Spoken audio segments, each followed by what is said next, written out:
आज के साप्ताहिक संदेश में आप सबों का स्वागत है। परमेश्वर आप सबों को अत्यधिक आशीषित और अनुग्रहित करे। वो आपकी सोच से, आपके हर एक विषय से बढ़कर करना चाहता है मेरे प्रियों। लेकिन सब विषय की कुंजी है उसके समान अपने मानसिकता और हमारे हृदय की अवस्थाओं को हमें उसके साथ ढालना। तो हमारा विषय हम आगे चल रहे हैं दाऊद के विषय में। स्वयं परमेश्वर ने गवाही दी, कहता है मैंने मेरे हृदय, मेरे मन के प्रसन्नता के अनुसार मेरे हृदय के समान एक मनुष्य। दाऊद एक छोटे आयु में ही हम देखते हैं कि वो इतने बड़े जीवन के अंदर एक विजय। मेरे प्रियो, उसके पीछे के अगर उसके कारण को हम देखें तो हाँ, ये पिछले अध्यायों के अंदर ये बात व्यक्त है। पहले शमूएल के 16वें अध्याय, उसके 17वें अध्याय के अंदर ये व्यक्त है कि वो अपनी परिस्थितियों की जहाँ निराशा होना चाहिए था वो सब उसने हटाकर, वो सब उसने परमेश्वर के साथ एक घनिष्ठता के संबंध में आगे बढ़ने के लिए उसने सब बातों को उस विषय में ढाल दिया। उसने अपने केंद्र बिंदु, जो अपने पूरे ध्यान का, पूरे मन को जो कब्जा करने वाले विषय थे, उनको, उन सब विषयों को जो नकारात्मक थे, जो दूसरों के व्यवहार थे, उसको हटाकर उसने उसके स्थान पर परमेश्वर की शांति, उसके प्रेम, जो परमेश्वर के उसके प्रति, उसके रचने वाले के प्रति, उसके रचने वाले के हृदय में जो दाऊद के प्रति प्रेम था और वो कितना अधिक उससे प्रेम करता है, उन विषयों में वो अपने मन को लगाकर वो एक अपने हृदय और मन की अवस्था ऐसे स्थिरता में ले आया जहां वो इधर उधर की बातें उसे छू नहीं पाती। और जब हम परमेश्वर के वचन के अंदर पहले शमूएल उसके 16वें अध्याय से लेकर खासकर पहले शमूएल 30वें अध्याय तक, आखिरी तक जब उनमें देखते हैं तो उसकी समस्याएं जो थी जीवन के अंदर, उसके बिना उसके किसी दोष के, बिना उसके किसी गलती के, जो उसके जीवन में सताव, जो उसके पीछे गलतफहमी, ईर्ष्या के साथ जो उसके पीछे जो सताव था, उसकी एक बढ़ती हुई अवस्था को, एक चढ़ते हुए सीढ़ी को हम देखते हैं। एक ऐसा ग्रेडियंट, एक ऐसा कि बढ़ती की अवस्था, वो कम होते दिखाई नहीं देते हैं। ऐसा क्यों है कि परमेश्वर का अभिषिक्त है, परमेश्वर का चुना हुआ है। समय से पहले परमेश्वर ने उसको देखा, भविष्यद्वक्ता को उसके घर भेजकर इसका अभिषेक कराया। अगर परमेश्वर का चुना हुआ है, परमेश्वर की इच्छा पर चल रहा है और जिसके विषय में परमेश्वर कहता है मेरे मन के अनुसार एक व्यक्ति को मैंने पा लिया है, मैंने चुन लिया है, मैंने नियुक्त कर लिया है, उसी का मैंने अभिषेक किया है। लेकिन उसके साथ ये समस्या है, क्यों? जब से ये तेल अभिषेक का उसके सिर में आया, ईर्ष्या उसके भाइयों में, और जहां गया, जहां परमेश्वर के एक युद्ध को वो लड़ता है, वो उस अभिषेक के कारण ईश्वरीय उपस्थिति जो उसने इन सारे विरोधी विपरीत अवस्थाओं में जो उसके प्रतिकूल थे उसमें पाया, उसने निकटता, उसने सामर्थ और उसने उस प्रेम को, और सबसे बढ़कर बोल्डनेस, हिम्मत, हियाव उसने जो पाया। मेरे प्रियो, परमेश्वर का जो प्रेम है, जब हम उस सिद्धा की अवस्था में, उस सिद्ध प्रेम की अवस्था में, सारे भय बाहर हो जाते हैं। हमारे अंदर एक कॉन्फिडेंस, एक ऐसा आत्मदृढ़ता कि मेरा प्रभु मेरे साथ है, अगर वो मेरे साथ है तो अब मुझे किसी से भी कोई डर या कोई और विषय नहीं है। मेरे प्रियो, उस लेवल पर जब वो पहुंचा था, उसने गोलियात का सामना किया। उसके सामने उसने कभी सोचा नहीं होगा कि आगे एक लंबे कई वर्षों तक, एक दशक से बढ़कर उसको एक भगोड़ा बनकर, और उसके कारण उसके माता पिता, जिनके और अपने परिवार के विषय में जिनका वो अत्यंत उनका ध्यान रखता था, चिंतित हुआ करता था, उनके बारे में वो सोचता विचारता था, उनको भी अपना देश छोड़कर मोआब के यहाँ पर जाकर, क्योंकि यिशे जो उसका पिता था वो रूत से, उसके मोआबी उस रूत के द्वारा वो एक संबंध होने के कारण वो मोआब के राजा के पास जाकर जब ये शाऊल राजा उसका विरोध कर उसके सताव में, उसको सताने के लिए, उसके पीछे उसका आहेट करने के लिए सेना को लिए जब इसको ढूंढने जाता है, वो अपने परिवार को खतरे में, उनके प्राण को आपत्ति में देखना नहीं चाहता। इसलिए उसने जाकर उस देश में उस राजा से बात कर उनको वहाँ एक ठिकाने का प्रबंध कर दिया, और ये अपने प्राणों को बचाते हुए शाऊल के आगे से भाग रहा है। मेरे प्रियो, ऐसा क्यों है कि इतना अभिषेक और ये सब कुछ और ईश्वरीय इच्छा, इसके सताव क्यों? ये हानि के लिए नहीं है। जो समस्याएं आपके सामने आती हैं वो आपको कुचलने के लिए नहीं है, वो आपको भस्म करने के लिए नहीं है। आप सोने की तरह उस ईश्वरीय सामर्थ्य में, उसके उस घनिष्ठ प्रेम में और उसके समान दूसरों को क्षमा करने अधिकार होते हुए भी, मौका मिलने से भी, उनके प्राणों को बख्शने का, परमेश्वर के समान दूसरों को क्षमा करने का, सहने का, अपने से बढ़कर दूसरों की समस्या को समझकर उनके लिए रास्ता बना के देने का।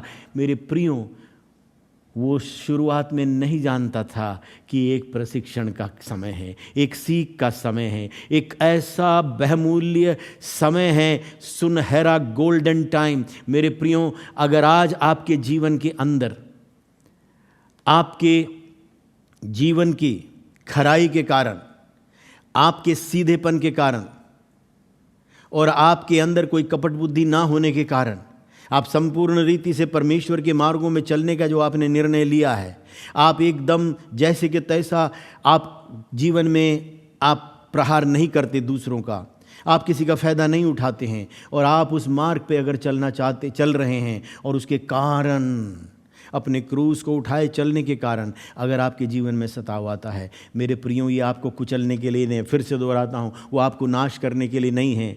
वो और आपके अंदर एक कसरती अवस्था, एक ऐसा जीवन के अंदर, अपने अनुभवों के अंदर वास्तव में दूसरों को क्षमा करना, दूसरों को सहना, और किसी भी रीति से अपने झुंझलाहट में, अपने फ्रस्ट्रेशन में आकर एकदम से कुछ ऐसे गलत कार्य को ना कर जाना, और उसके बाद ऐसा करने के बाद उसका न्यायीकरण करना, भैया ऐसी परिस्थिति दूसरों ने किया इसलिए तो मैं ये करने लगा, ये दूसरों ने मेरे साथ ऐसा किया इसलिए तो नहीं। मेरे प्रियो, दाऊद के जीवन के अंदर जब हम आगे चलते हैं, जिस कारण परमेश्वर ने कहा मेरे हृदय के समान एक व्यक्ति, मेरे प्रियो, उस सताव के बीच में जैसे ही उसके जीवन का सबसे बड़ा विजय का विषय सामने आया, वहां की स्त्रियों ने, बहनों ने एक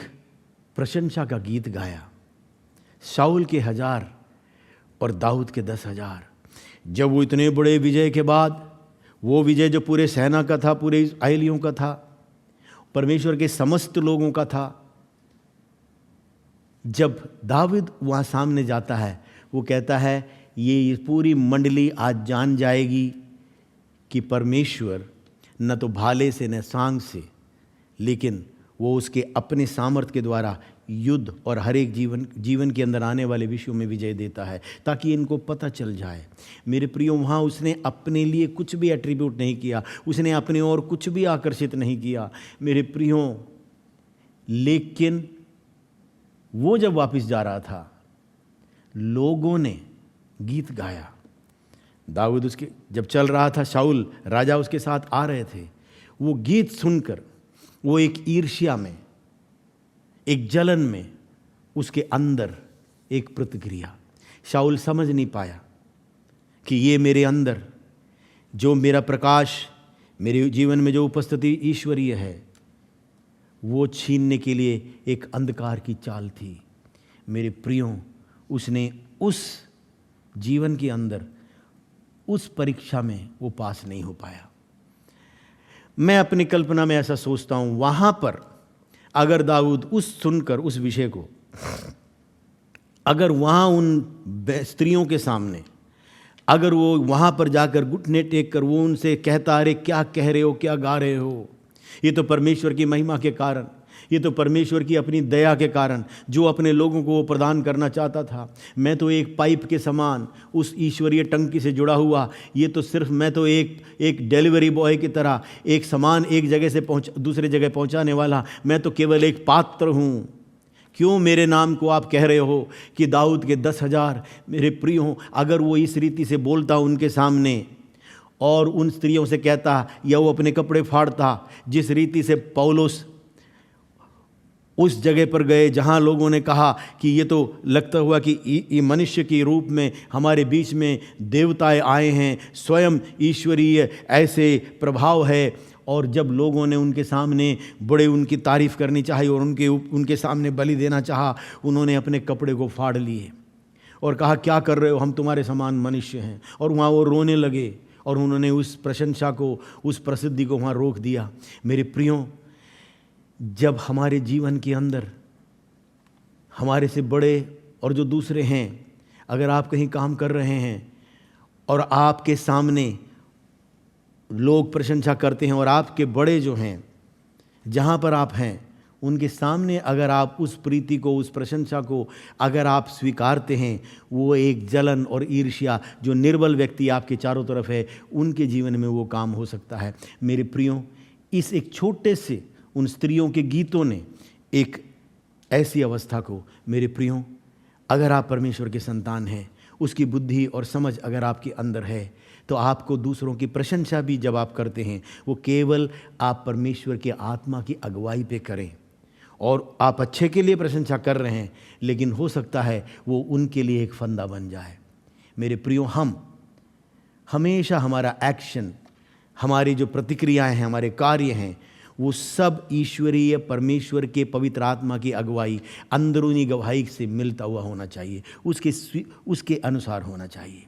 दाऊद के जीवन के अंदर ये जो आगे के अध्याय हैं, 17 के बाद 18 से लेकर पहले शमूएल 30वें अध्याय के अंदर अध्याय तक भी वो यही जीवन के अंदर वही प्रशिक्षण है, वही ट्रेनिंग है कि अपनी सारी महिमा परमेश्वर को देने का, अपनी ओर ध्यान नहीं करने का। शाऊल ने अपनी ओर ध्यान दिया। वहाँ न तो शाऊल का कुछ था न दाऊद का कुछ था, परमेश्वर की सामर्थ के द्वारा सब कुछ हुआ।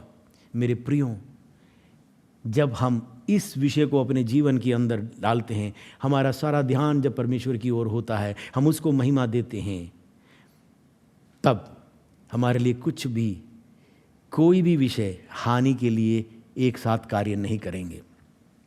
वापस आते हैं उस मन और उस हृदय की ओर जिसके लिए परमेश्वर ने इतनी बड़ी बात कही दाऊद के लिए।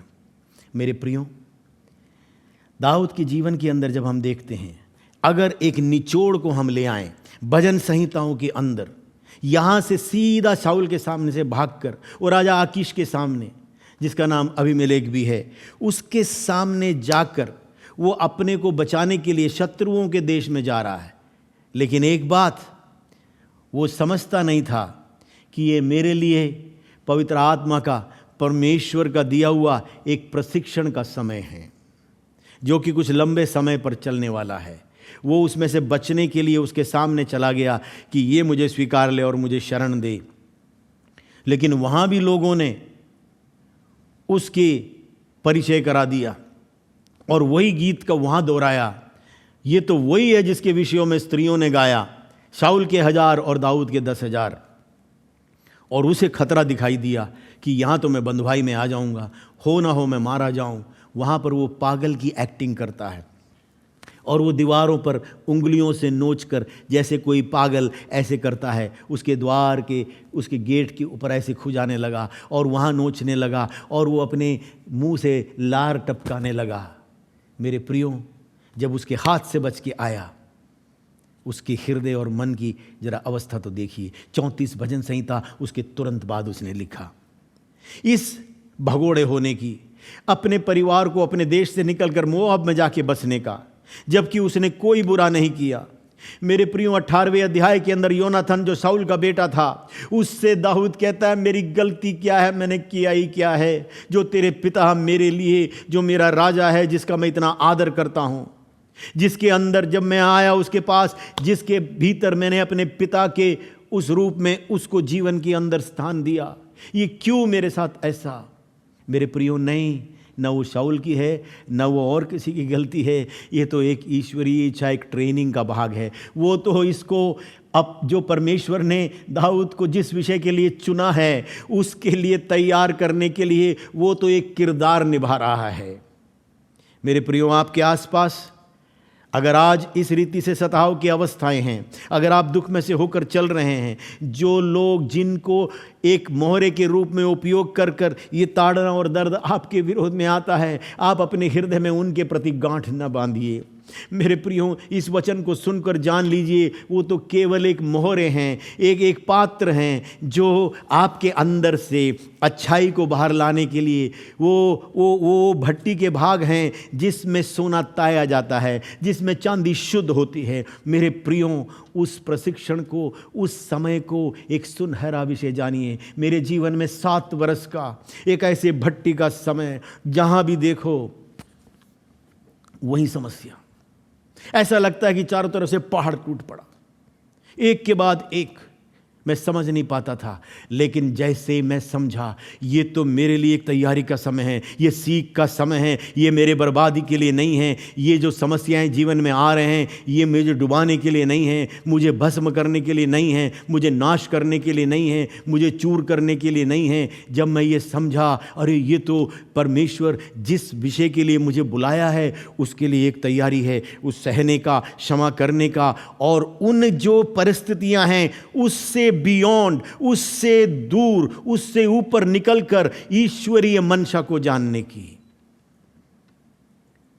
जिस कारण, जिस समझ के कारण मैं समझता हूं यूसुफ के जीवन के अंदर जब वो दुखों में से होकर गुजर रहा था, ये सारे विषयों में से होकर, यहाँ तक उसके प्राण के हानि के लिए, उसके अपने भाइयों के द्वारा उसे कत्ल करने का विषय, बाल बाल बचा, बेचा गया 20 चांदी के सिक्कों में, और जाकर वहाँ भी बुरे इल्जाम लगे, वहाँ भी उसका मुंह नहीं मुरझाया। जब वो कारागृह में डाला गया, लिखा है उसके चेहरे पर उदासी नहीं छाई। क्यों? क्योंकि परमेश्वर उसके साथ था। मेरे प्रियो, अगर हम इन सब सारे परिस्थितियों के बीच में ईश्वरीय उद्देश्यों को समझ लें और हम अपने को उसके दृष्टिकोण से देखेंगे तो हम समझ पाएंगे कि हमारे जीवन के लिए ये एक बहुत ही विशिष्ट, बहुत ही खास ऐसा समय है जो बहुमूल्य है, हमें सीखने को मिलता है। जैसे ही मेरे जीवन के अंदर उन 7 वर्षों की सताव, वो सारे भट्टी की सी अवस्थाएं जो बहुत दर्दनाक थी, बहुत सहने से कई बार बाहर हो जाता था, उसके बीच में जैसे ही मैं समझा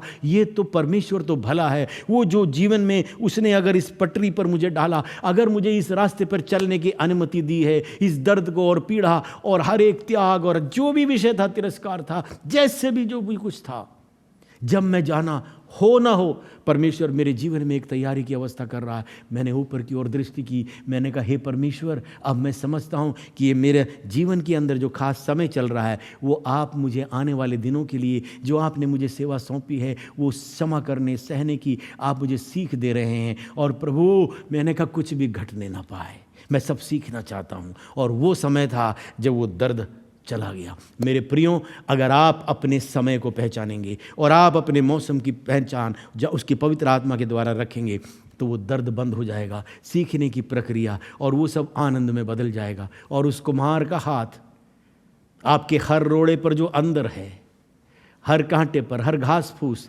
जो अनावश्यक है, वो जो आपको अंदर से एक सुंदर रूप और बाहर से आपको अपने उपयोग के लिए उस सुंदर पात्र के रूप में आपको बना रहा है, उस क्रिया में आप भी शामिल हो जाओगे। और आप दोनों मिलकर, आपका जो कुम्हार है और आप मिट्टी हैं, आप दोनों मिलकर उसके उद्देश्य की पूर्ति में, मैं कहता हूँ वो ऐसा एक सुनहरा जो अवसर, रोने की जगह, आंसू बहाने की जगह, कुड़कुड़ाए बिना जब हम उसको धन्यवाद से भर लेते हैं तो हम भी दाऊद के समान एक ऐसे हृदय और मन वाले हो जाएंगे। अब देखिए, इतने सताव में वहाँ से भागकर अपने देश से दुश्मनों के देश में वो जा रहा है, और जब वहाँ से बच के निकला किसी रीति से, वो कहता है 34 भजन संहिता का कुछ वचनों को हम जल्दी से पढ़ते, देखिए उस मानसिकता को देखिए।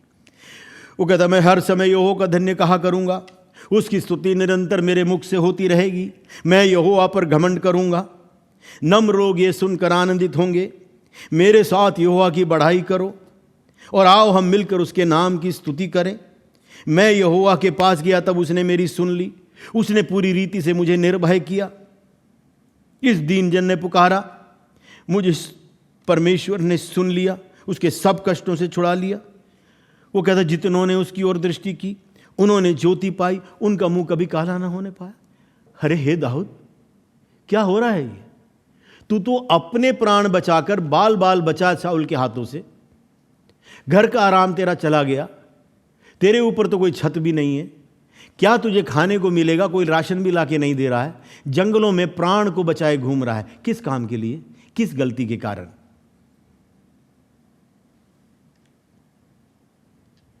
जब वो समझा, हो ना हो ये मेरे ट्रेनिंग का भाग है, प्रशिक्षण का भाग है, और उसके मन की जो स्थिरता थी, जो उसका हृदय निडर था, उसने अपने आप को अपने परमेश्वर के प्रेम में, उसकी योजना में, उसने कहीं कूट कूट कर भर दिया था इस सत्य को कि परमेश्वर भला है, उसके पास भलाई के सिवा और कुछ नहीं है। अगर वो भला परमेश्वर ने मुझे इन परिस्थितियों में जाने का अनुमति दिया है, तो इसका मतलब मेरे इस पीड़ा से बढ़कर, मेरे इन भगोड़े होने के इन दुखों के मार्गों से, इन कांटों से बढ़कर कुछ ऐसा एक सीख है, कुछ ऐसा एक सुनहरा धन है जो परमेश्वर मुझे देना चाहता है, ताकि मैं जब उस पदवी पर पहुंचूं, मैं अपने पावर का, अपने अधिकार का और अपने पदवी का, अपने स्वयं की इच्छा से अपने लिए मैं उसको उपयोग ना करूं। मेरे प्रियो, ये विषय जब मनुष्य के जीवन में प्रकट हो जाता है, तब हम भी दाऊद के समान हम कहने पाएंगे। 108 भजन संहिता, उसके पहले पद में दाऊद कहता है, हे परमेश्वर, मेरा हृदय स्थिर है। मैं गाऊंगा। हृदय अस्थिर नहीं है, सताव में अभी भाग रहा है, वर्ष बीतते जा रहे हैं, समय बीतता जा रहा है, लेकिन समस्या है, घट नहीं रहे, उत्तरदायित्व बढ़ रहे। क्यों? कुछ लोग आ गए उसके साथ में, जो भगोड़े थे, जो चोर थे, जो उच्चके थे, जिन्होंने कर देना था नहीं दिया, राजा उनको सजा के लिए ढूंढ रहा है। ये सारे आ गए और ये दाऊद उनका सरदार बन गया, उनका कैप्टन बन गया। और उस जंगल में ये जो लोग किसी भी निंदित थे, तिरस्कृत थे, अपनी जान को बचाकर भाग रहे थे, उन सब का ये सरदार बन गया। अब देखिए उस ट्रेनिंग की महानता, उसने उन सब को योद्धा बना दिया। वो शूरवीर हो गए और उनमें से कुछ उसके चारों तरफ बड़े ही हिम्मत वाले, हियाव वाले और निपुण हो गए अलग अलग हथियारों में। और एक सेना 650 लोगों की। समस्या कम नहीं हुई, उत्तरदायित्व बढ़ रहा है। पहले तो अपना वो रोटी का उसको ढूंढना था उस जंगल के अंदर, भगोड़ा होने के रूप में, जहाँ पानी का कोई गारंटी नहीं, भोजन का कोई गारंटी नहीं। अपने माता पिता को तो अगले अपने दुश्मनों के देश में वहाँ किसी तरह से उन्होंने पहुँचा दिया। अब इनका क्या? पहले 200 थे, फिर 400 हो गए, अब 600 से अधिक हो गए। इनकी रोटी कहाँ से आएगी? मेरे प्रियो, दिन प्रतिदिन उसके हृदय की स्थिरता बढ़ती रही और वो कहता है, मैं अपनी आत्मा से भी भजन गाऊंगा। मेरे प्रियो, हे सारंगी और वीणा जागो, कहता है, मैं आप पौ फटते ही जाग उठूंगा। मेरे प्रियो, वो कहता है, यहोवा, मैं देश देश के लोगों के मध्य में तेरा धन्यवाद दूंगा, राज्य राज्य के लोगों के मध्य में मैं तेरा भजन गाऊंगा, क्योंकि तेरी करुणा आकाश से भी ऊंची है और तेरी सच्चाई आकाश मंडल तक है। मेरे प्रियो, ये क्या है? इसका हृदय और मन उसने स्थिर किया और इसका एकमात्र निर्भरता उसने केवल परमेश्वर की ओर, उसने अपना सब कुछ उसी को मान लिया। परिस्थितियों को अपने जीवन के अंदर अपने मन में आघात पहुंचाने की उसने अनुमति नहीं दी। मेरे प्रियो, कितनियों बार हमारे प्राण बंधुआई में, हमारे मन बंधुआई में दूसरों की कही हुई बात हमारे मन में, और हम बिस्तर पर करवट लेते हैं उनकी बातों को सुनते हुए। नहीं मेरे प्रियो, आपसे कितना अधिक दर्दनाक अवस्था में से ये दाऊद, जिसके विषय में परमेश्वर कहता है मेरे हृदय के समान। मेरे प्रियो, अगर हम आए 42वें भजन संहिता के अंदर, जरा देखिए, वो हृदय के अंदर, अपने मन के अंदर उस आत्मा की स्थिरता को लाने के कारण उसने अपने मन को अपने समस्याओं में लाकर, एक दिन मैं मर जाऊंगा, मैं बचूंगा नहीं, हाँ एक बार उसने ऐसा बोला, लेकिन उसका कॉन्फिडेंस, उसकी निर्भरता, उसकी आत्मदृढ़ता, सब कुछ परमेश्वर के ऊपर ही निर्भर था। मेरे प्रियो, भजन संहिता 42 के अंदर अगर हम देखें उसके 11वें पद को, वो कहता है, हे मेरे प्राण तू क्यों गिरा जाता है, तू अंदर ही अंदर क्यों व्याकुल है, परमेश्वर पर भरोसा रख, क्योंकि वह मेरे मुख की चमक और मेरा परमेश्वर है, मैं फिर उसका धन्यवाद दूंगा। वो कह रहा है मैं उसके चेहरे को ताकता रहूंगा। मेरे प्रियों, ये सब उसके ऐसी दुख भरे अवस्थाओं के अंदर, यही वचन फिर से अगले अध्याय के अंदर 43 के 5 में वो कहता है, हे मेरे प्राण तू क्यों गिरा जाता है, अंदर ही अंदर क्यों व्याकुल है, परमेश्वर पर भरोसा रख, क्योंकि वे मेरे मुख की चमक और मेरा परमेश्वर है, मैं फिर उसका धन्यवाद करूंगा। क्या हो रहा है? ये अपनी दृष्टि परमेश्वर के चेहरे की ओर, उसके हाथ की ओर नहीं कि हे मुझे बचा, ये मुझे दे, ऐसा कर, नहीं, उसके चेहरे की ओर, उसकी महानता की ओर, उसके स्वभाव की ओर, उसके चरित्र की ओर, उसके हृदय की ओर, उसके मन की ओर, उसके चेहरे की ओर, उस प्रकाश को देख रहा है। मेरे प्रियों, हम भी अपने परिस्थितियों के अंदर अपने विषयों से हटकर अगर उसकी ओर चेहरे को लगाएं, मेरे प्रियों, अब जानना चाहते हैं, 103 भजन संहिता में कहता है, हे मेरे मन तू यहोवा को धन्य कहे, जो कुछ मुझ में है उसके पवित्र नाम को धन्य कहे। हे मेरे मन तू यहोवा को धन्य कहे, उसके किसी उपकार को न भूलना। ये ऐसे भगोड़े होने के समय में, इतने परिस्थितियों के बीच के अंदर कौन उसका उपकार, हम तो शिकायत में बदल देते, हम तो कुड़कुड़ाने और बुड़बुड़ाने लगते हैं। इसके विषय में परमेश्वर कहता है, मेरे हृदय के समान। ओ पुत्र, जब मेरे और आपके लिए प्राण देने आया, उसने क्या कहा, हे मेरे पिता, ये नहीं जानते हैं कि ये क्या कर रहे हैं, इन्हें क्षमा कर। वो उसकी चिंता, पिता के हृदय का जो दर्द था कि उसके ऊपर वो केंद्रित हो गया। मेरे प्रियों, दाऊद भी अपने विषयों में फंसा हुआ नहीं था, उसने उस प्रभु की चेहरे की ओर देखा और वो अपने आत्मा के द्वारा अपने मन को चिता रहा। हे मेरे मन सुन, हे मेरे प्राण सुन, हे out of the spirit he speaking to his soul, listen to this my head, my soul, that I will rejoice in, मैं उसमें आनंदित होऊंगा। मेरे प्रियों, यही मेरी और आपकी प्रैक्टिस अगर हो गई और हम आने वाले विषयों के लिए अंदर हम उसमें ग्रसित ना होकर, हम अगर उसके बीच में परमेश्वर को धन्यवाद देना आरंभ करेंगे, जैसे वो कहता है, हे मेरे मन तू यहोवा को धन्य कहे, मैं हर समय यहोवा की उसकी स्तुति करूं, उसकी स्तुति निरंतर मेरे मुख से होती रहेगी, तो मेरे और आपका अनुभव भी उसके समान। आने वाले हर एक विषयों के ऊपर हम उभर कर, हम जयवंत से बढ़कर आगे चलेंगे और हम एक सुनने पाएंगे, वाह हे मेरे विश्वास योग्य दास, मेरे सेवक, मेरे विश्राम में आ। हम सुनने पाएंगे मेरे हृदय के समान। मेरे प्रियो, स्वयं उसने अपना हृदय, अपना मन, अपना आत्मा, वेरी नेचर उसने हमें दिया है। हमारे इस मंडल जो ऊपरी है, इसको हमें हावी होकर, अपने को दबाकर परिस्थितियों के अंदर हम उलझने वाले ना हों। हमारे मुख से उसकी प्रशंसा, उसकी स्तुति और उसका धन्यवाद हमारा ध्यान, क्योंकि वो भला है, भलाई के सिवा उसके पास और कुछ नहीं है। उसने हमारे हानि के लिए नहीं, हमें उठाकर जयवंत से बढ़कर होकर खड़ा करने के लिए ही हमारे जीवन में इन विषयों की अनुमति दी है। हम कभी उसमें दबेंगे नहीं, हम उभर कर आएंगे, हम बहुत सी समस्याओं का समाधान कर बहुतों के लिए आशीष का कारण बनेंगे।